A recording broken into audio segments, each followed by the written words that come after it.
सरल आवर्ती दोलित्र, शून्य बिंदु ऊर्जा तथा समता की अभिधारणा या simple harmonic oscillator, concept of zero point energy and parity, इसका एक लेक्चर आपने देख लिया होगा।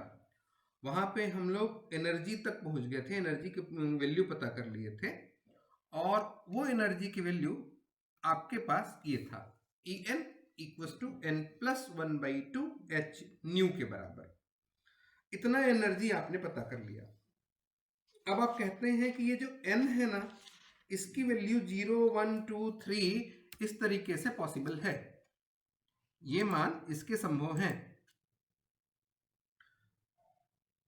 अब अगर एनर्जी के टर्म पे बात करते हैं तो मैं ये कहूं कि अगर n की वैल्यू हम लोग 0 रख लें, कहाँ, यहां इस पे अगर n की वैल्यू 0 रखेंगे तो ये क्या हो जाएगा, E0 equals to 0 plus 1/2 h nu. अब 0 प्लस 1/2 मतलब 1/2 h न्यू। इसी तरीके से अगर n इक्वल्स टू 1 रखें आप, यहां क्या हो जाएगा, यहां देखिए E1 equal 1 plus 1/2 h nu, और ये 1 प्लस 1/2 मतलब कितना होगा, 3/2 h न्यू।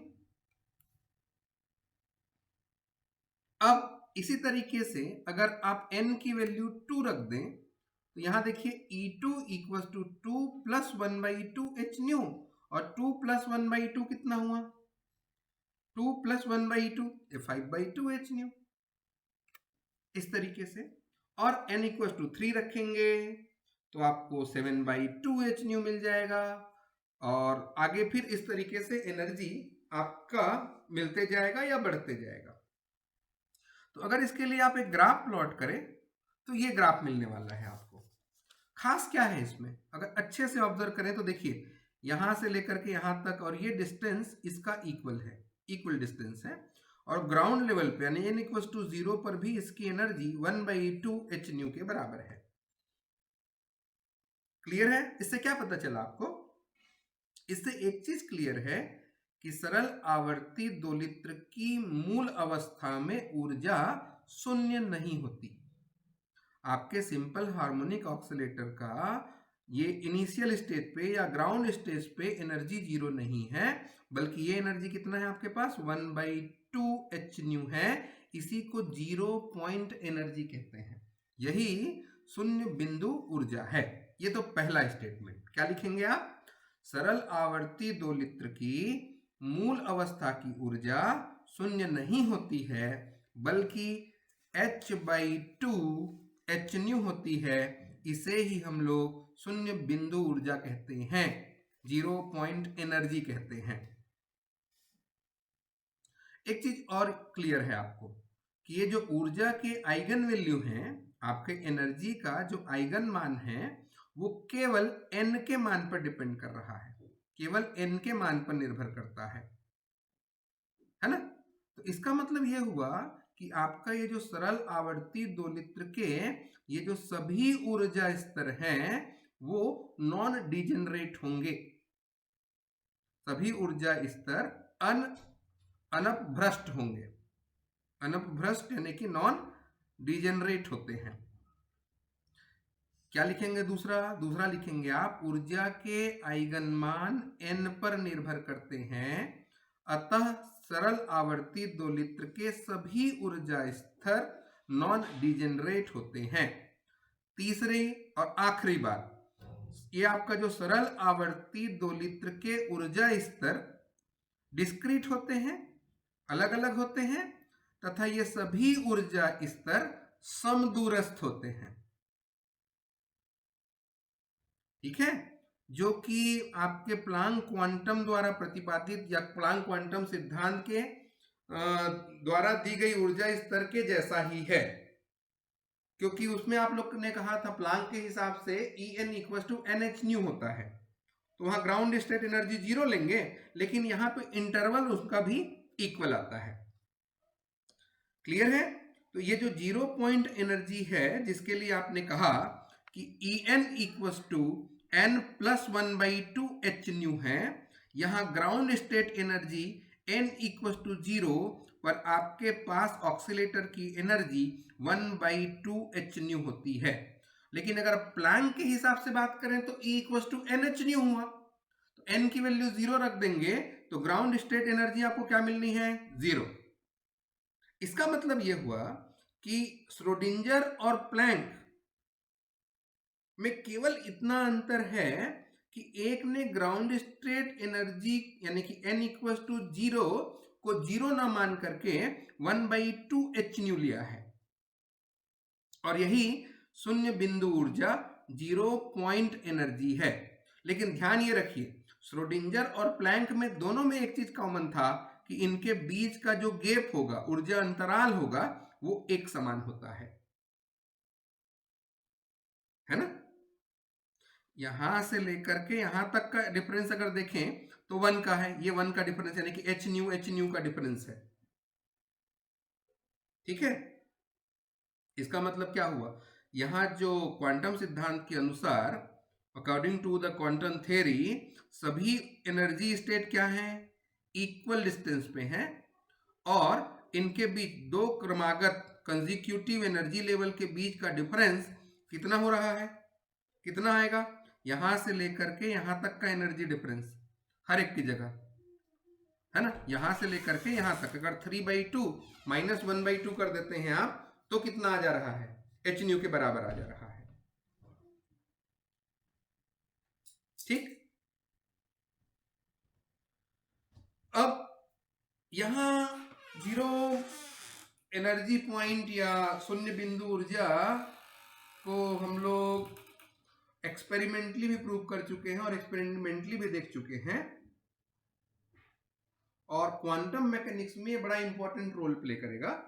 तो ये चीज याद रखिएगा, यहाँ कंपैरिजन लिखिएगा, प्लैंक क्वांटम थ्योरी के हिसाब से यहाँ 0 होता है, यहाँ 0 नहीं होता, लेकिन दोनों में समदूरस्थ होते हैं। तो ग्राउंड स्टेट एनर्जी जो इतना आ रहा है, यही 0 पॉइंट एनर्जी है। क्लियर है बात? अब आगे चलते हैं। अगला है आपका कॉन्सेप्ट ऑफ पैरिटी या समता की अवधारणा। यहां एक चीज ये जान लीजिए, ये जो समता बोल रहे हैं हम लोग, पैरिटी बोल रहे हैं, ये वास्तव में एक संकारक होता है, एक ऑपरेटर होता है, और ये इस टाइप का ऑपरेटर होता है जिसको अगर आप किसी तरंग फलन पे लगाएं,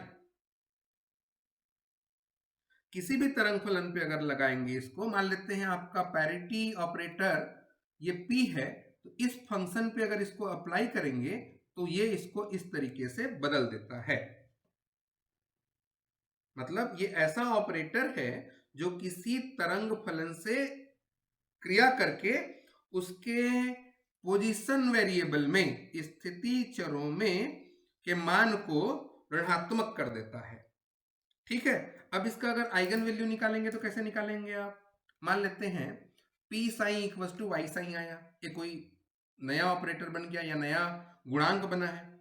अगर इसको फिर से अप्लाई करेंगे तो P स्क्वायर या पैरिटी ऑपरेटर का स्क्वायर कितना होगा? 2 बार P, और इसकी वैल्यू कितना? वाई साइन, मतलब P वाई साइन आएगा। P वाई साइन, ये y बाहर आ गया, कांस्टेंट है, ये संकारक ये आया। P ऑपरेटर किस पे अप्लाई होगा? वापस P साइन पे। तो जब ये P साइन पे ऑपरेट होगा तो P साइन की वैल्यू कितना? Y square psi, y square sign.